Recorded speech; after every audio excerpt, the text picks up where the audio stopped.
Good morning. Happy Easter.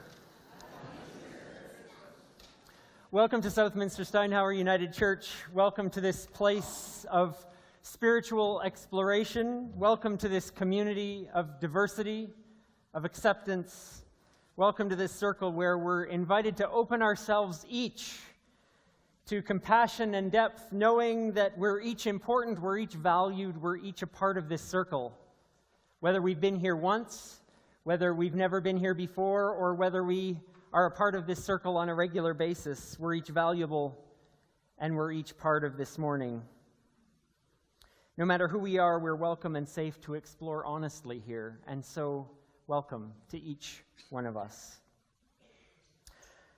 On a day where our children and youth's program take a break this morning, we welcome each and every one, regardless of age, to be welcome to stay within the hall through our gathering. There is nursery and toddler care for those wee ones just out the door and through into the baby room. And for other children, there's our usual activity table with some Easter activities and our bookshelf. Lots of things for you to do if you are staying in the room today. We are welcome to this Easter Sunday where we gather to celebrate life and to open ourselves to unexpectedness, to what is new, to the hope around which we center our life and our work. This is Easter. We center our life on hope and our relationships, our commitments to live our highest humanity. This is Easter. We honor this place where we gather this morning. We're situated here in South Edmonton on the ancestral land of the Cree people of Treaty 6, and we're grateful for it. We center ourselves in this land of Southeast Edmonton on the ancestral lands of the Papas Chase First Nation, and we're grateful for it. We center ourselves in this central Alberta on land of our Métis brothers and sisters, and we're grateful for it. We center ourselves in this place where our own ancestors have brought us, or where we ourselves have chosen to settle, to be, to live, and we're grateful for it. This is a time where we seek to live in relationship with our land, with all her people, and with each other, to work daily toward an attitude of life and life of reconciliation and partnership, and we're grateful for the opportunity. It's not a bad approach to everything we do in life, to approach it with gratitude, with reconciliation, and with partnership.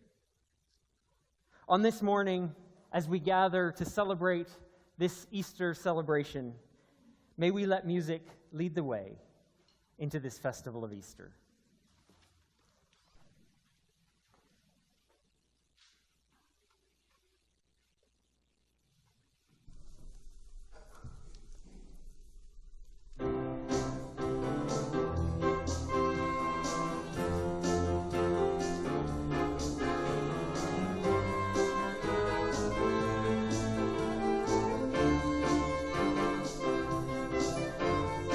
Music leads the way.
And so we come to this day and we light this candle that sits on our center table. We light it every time we gather. The same light that shines in our universe, that shines in the lives of those past and present and in each of us. This is a light that we share. It's a symbol of all that connects us. It's a symbol of all that we hold sacred and meaningful in our lives as we make our way together. This light reminds us of the strength and perseverance of the human spirit. This light reminds us and connects us to those we've loved in the past, to those with whom we share this life right now, and to those who will carry our light forward for others. Light is a powerful and meaningful symbol. And the fact that it sits among us in the center reminds us of its strength and ours, its beauty and ours.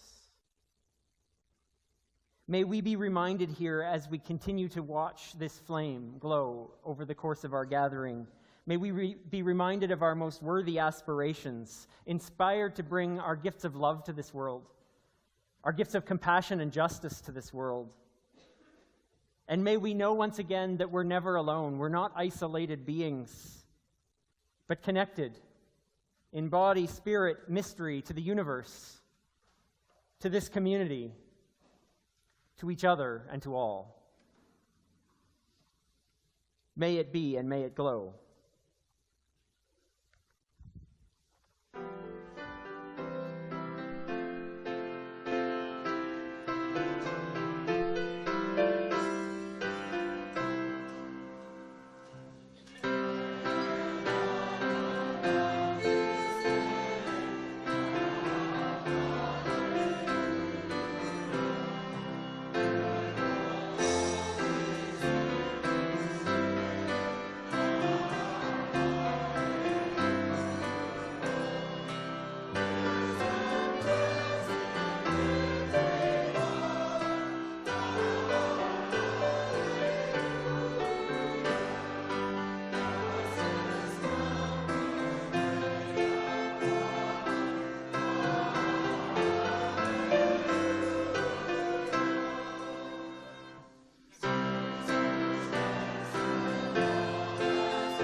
Okay.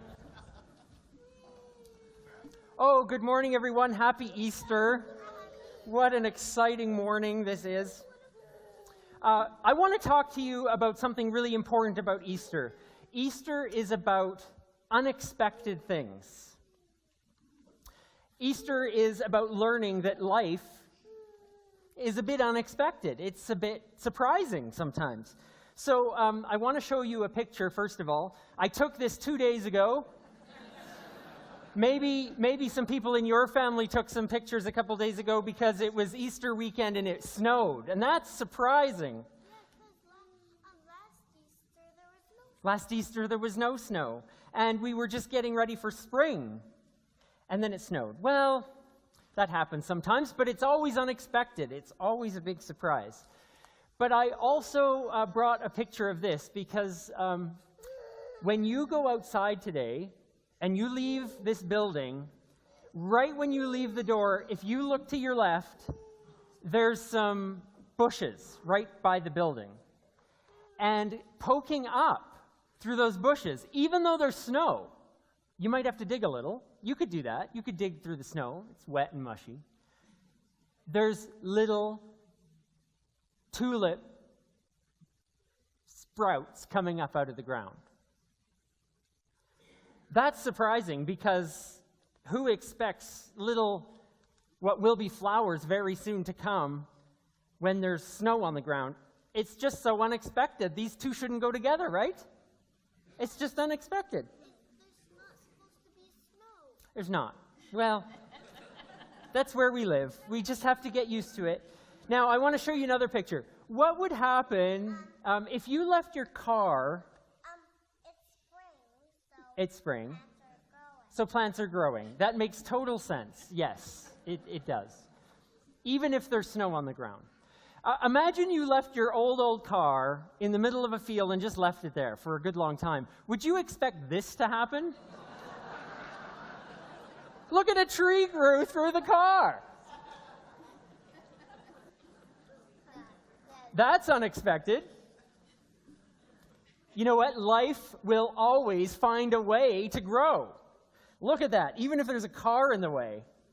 My goodness. I want to show you something else. I brought with me this. What is it? Eggs?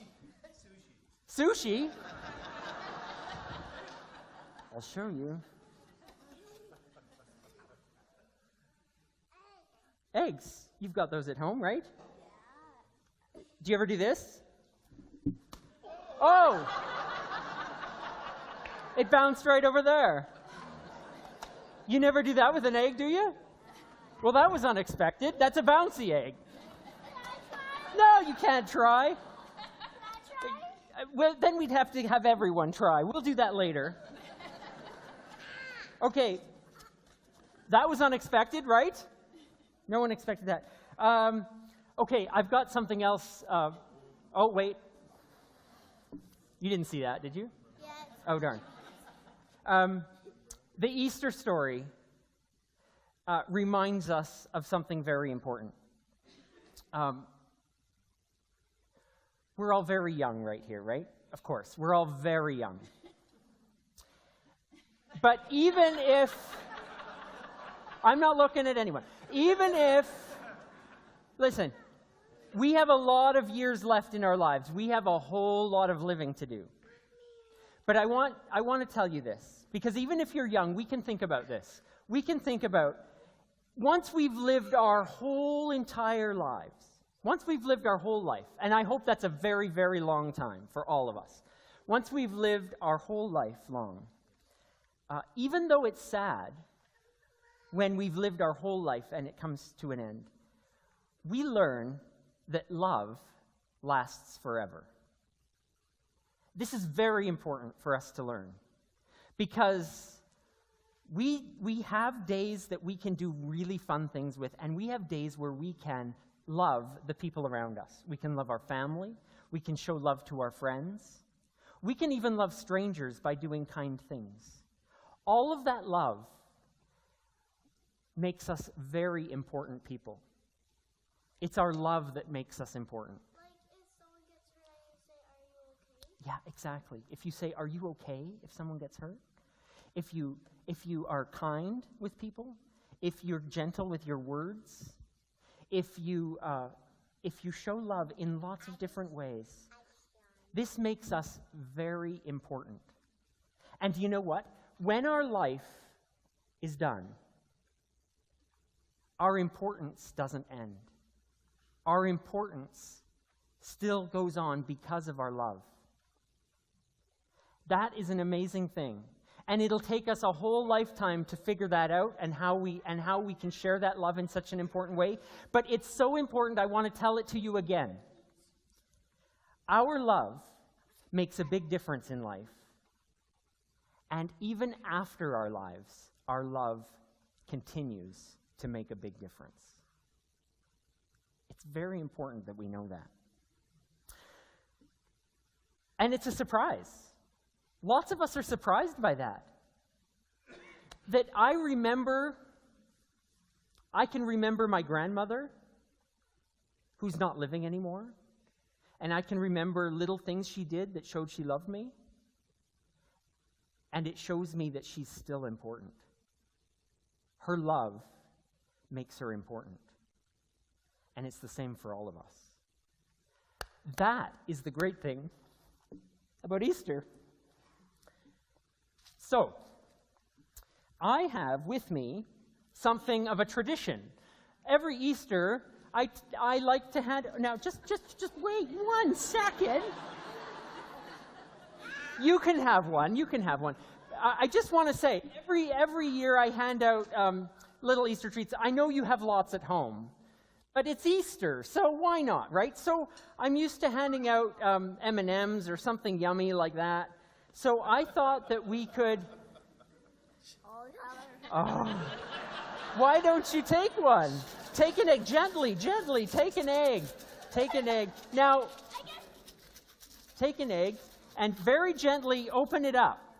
What do you see? Rocks?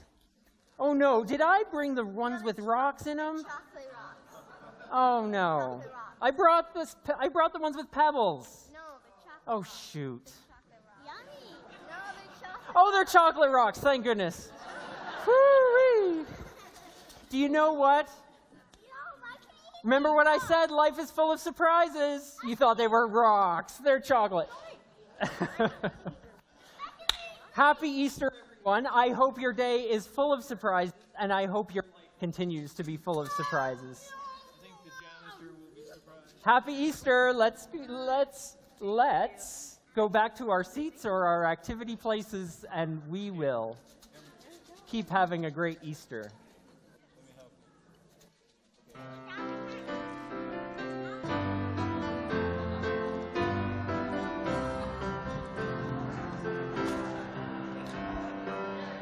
Joy comes with the dawn. Joy comes with the morning sun. Joy springs from the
The decades that followed the death of Jesus of Nazareth were brutal ones for first-century Palestinians living under Roman rule. They were oppressive times, especially for those minority resistors of the empire, like those who were following the path of Jesus of Nazareth. 40 years and more after Jesus was executed, various communities in the ancient Near East that followed his teachings collected and created and collated stories to encourage and support one another in living in cruel and dehumanizing times. And among those stories they shaped and shared amongst themselves were these highly symbolic stories of life coming out of death, of hope coming out of despair, of love conquering the force of hate. In our literalizing of their metaphorical stories, we've robbed them of their power to inspire our living in the midst of these most difficult times in which we find ourselves. So with ears alive to myth and metaphor, we hear the earliest of the stories our tradition gave us, the one that's recorded in the Gospel of Mark, written sometime after 70 in the Common Century. When the Sabbath was over, Mary Magdalene and Mary, the mother of James, and Salome brought spices that they might go and embalm Jesus. And very early on the first day of the week, when the sun had risen, they went to the tomb. As they were going, they'd been saying to one another, "Who will roll away the stone for us from the entrance of the tomb?" And when they looked up, they saw that the stone, which was very large, had already been rolled back. And as they entered the tomb, they saw a young man dressed in white sitting on the right side, and they were terrified. And he said to them, "Don't be afraid. You're looking for Jesus of Nazareth, aren't you? The one that was crucified? He's not here. Go and tell his friends that he is going ahead of you to the Galilee, and there you'll see him, just as he told you." So they went out and fled from the tomb, for terror and amazement had seized them. And they said nothing to anyone, because they were so afraid. This is a metaphorical story passed down to us from the Jesus tradition.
These are words that come to us from a Brazilian poet, writer, theologian, philosopher, psychoanalyst who lived in our time.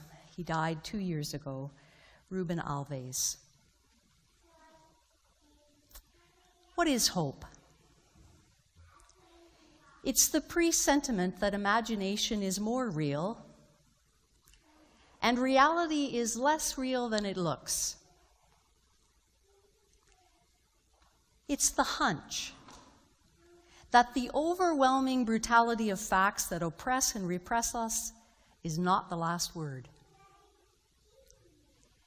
It's the suspicion that reality is more complex than realists want us to believe, that the frontiers of the possible are not determined by the limits of the actual.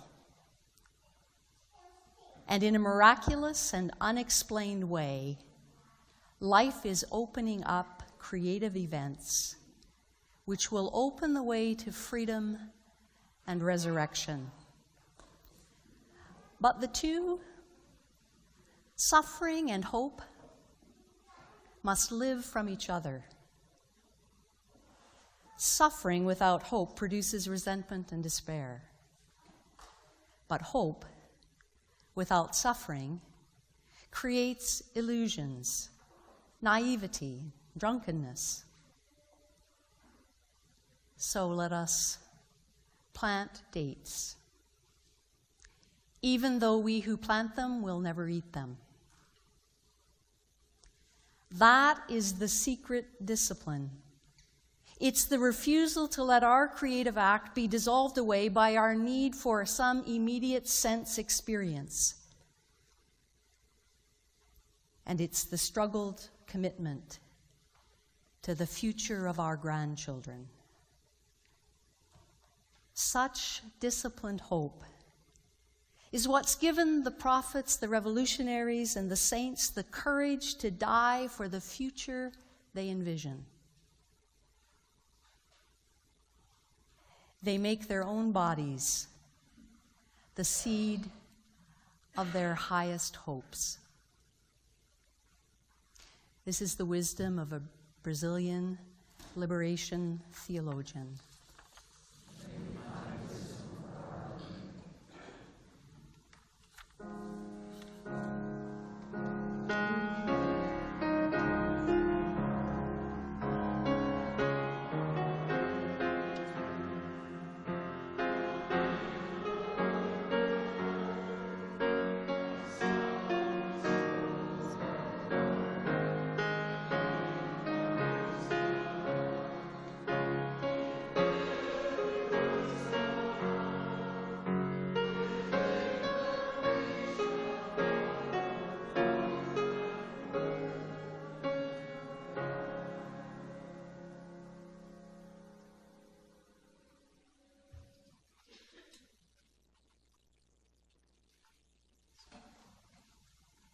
Well, looking every bit like Christmas, here we are,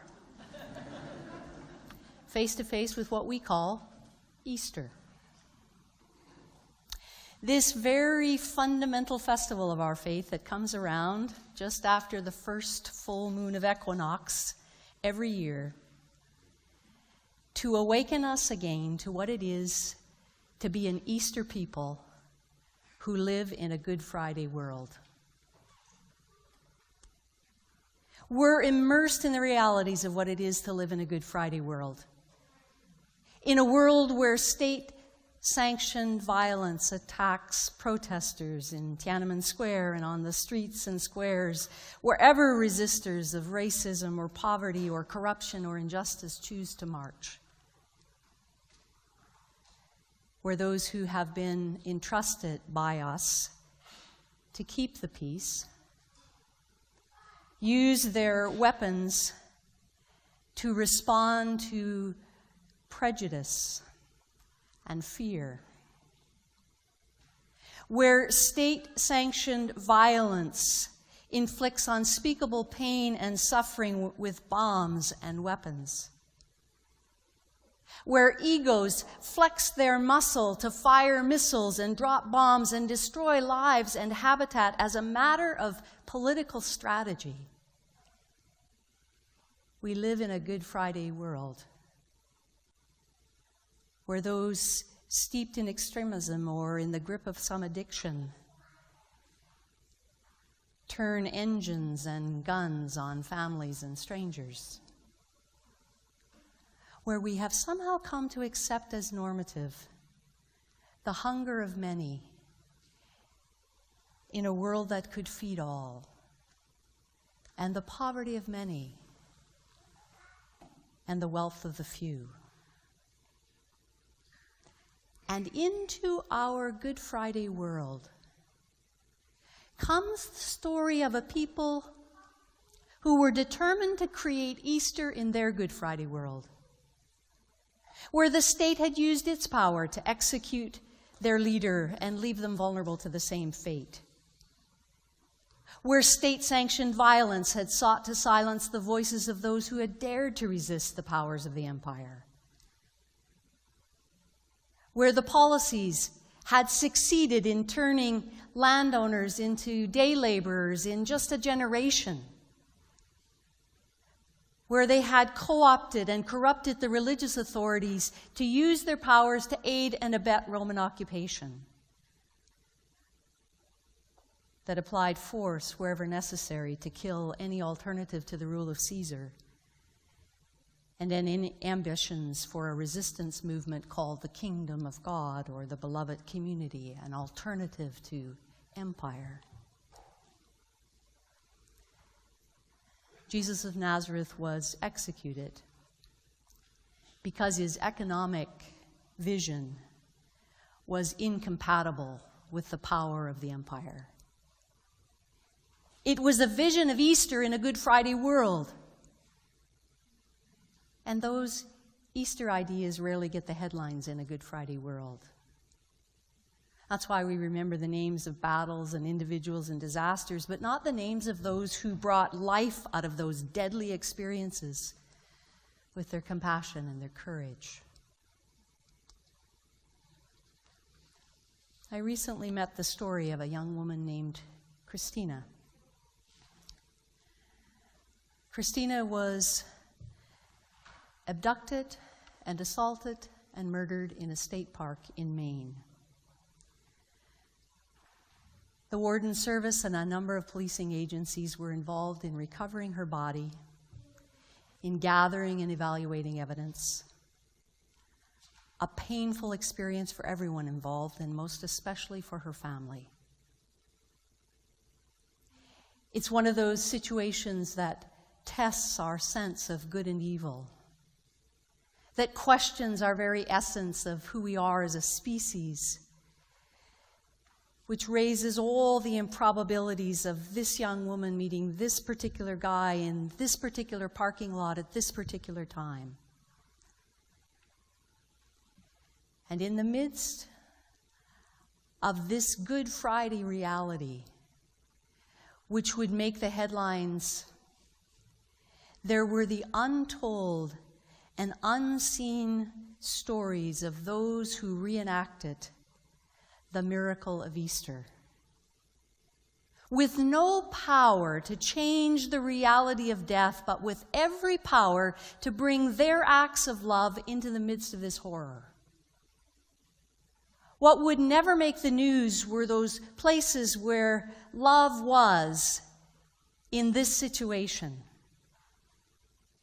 In the hearts and in the hands of those who would do their very best to find her, to make things right for her family, with all the limitation in that, knowing they couldn't fix it, but being willing to go and do what they could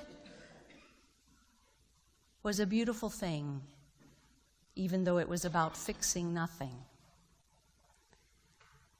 It's one thing for park service people and police to be Superman and swoop in and save the day, find the lost child before nightfall, recover the injured hikers before they draw their last breath. But to act with love and dedication when you can't undo the harm and the evil you will see.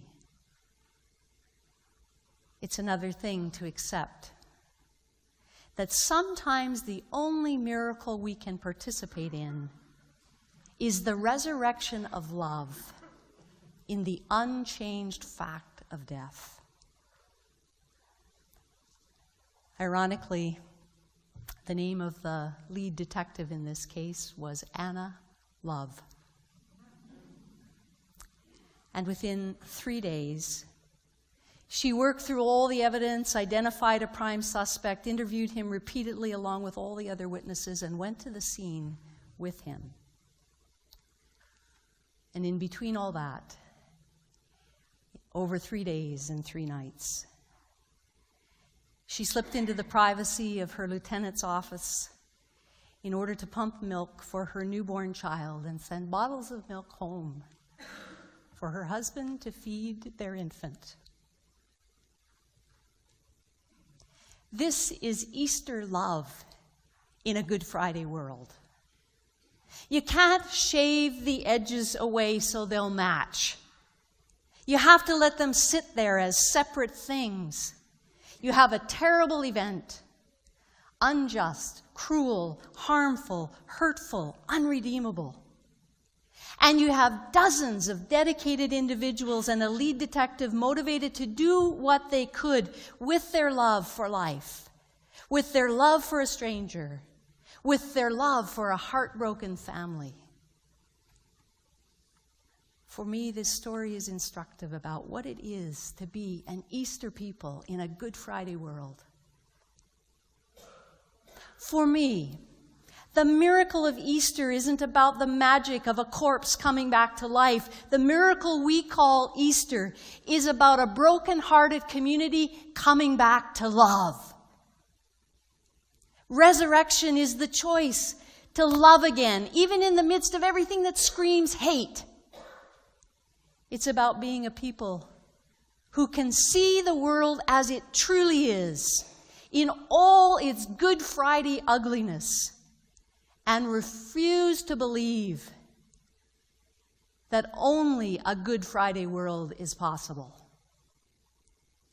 It's not about finding beauty in some by and by. It's not about another world or another life. It's about making beauty with our acts of love. Come what way, be what is. Because Easter is wherever love wins. Wherever violence and hatred don't have the last word. 40 years or more after the execution of Jesus, those who had found an ethic for living in his teaching were intimately acquainted with a Good Friday world. The Romans were even more powerful and controlling of their daily lives than they were 2 decades earlier, 2 generations earlier, when they killed their leader. The temple in Jerusalem had been destroyed. Those who sought to follow the teachings of Jesus were facing greater and greater exclusion, even from the synagogues that had shaped their faith. And in the midst of their Good Friday realities, they told these symbolic and highly metaphorical stories of life returning after death, as a way of inspiring themselves to be an Easter people in a Good Friday world, to be a community coming back to love after experiencing the deepest hatred that had exterminated those who had dared to oppose the dominant powers of their day. They knew, as we do, that death is inevitable, but violence isn't. They knew that you can kill the dreamer and fail to kill the dream. They knew, as we do, that good is possible despite the presence of evil. And they know, as we do, that love is more powerful than any instrument of death. than any weapon or bomb or missile. They knew what the Brazilian philosopher, poet, theologian knew. The hunch that the overwhelming brutality of facts that oppress and repress us is not the last word. That the frontiers of the possible are not determined by the limits of the actual. That life is opening up creative events that will open the way to freedom and resurrection. And that we must live by the love of what we will never see. So here we are. Once again, being summoned by the world of our stories to be an Easter people in a Good Friday world. This has never been an invitation to Pollyannism. It requires courage to see the world as it is and love it anyway. It takes courage to see the evil and the harm and choose the good anyway. It takes courage to refuse to believe that we're not capable of more.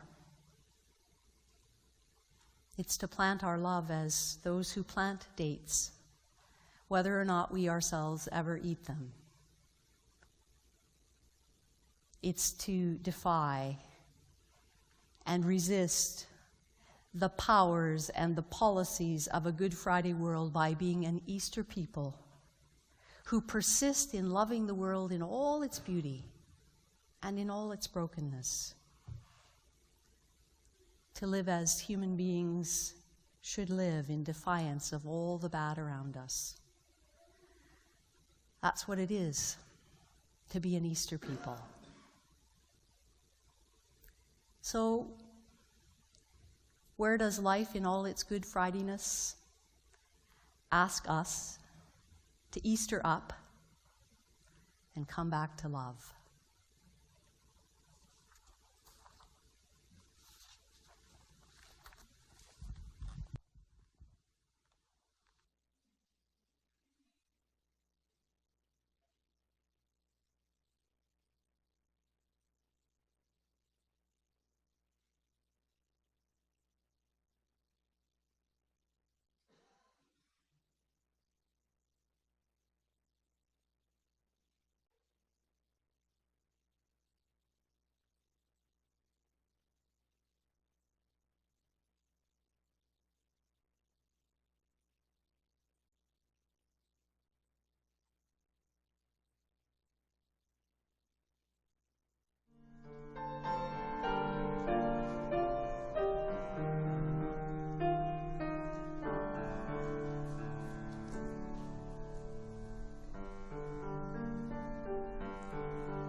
What if we were to give the world Easter as a verb and stop letting it be a proper noun?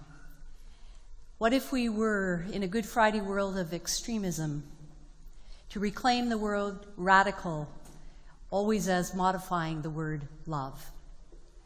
Then we would go into the world with such light as we have, the light of our tradition, the light of our stories, the light of our life experience, the light of our wisdom, and we would radicalize this world with coming back to love. And so we go, in the light we have and are with one another. We go, seeking the sacred everywhere. We go, giving our love.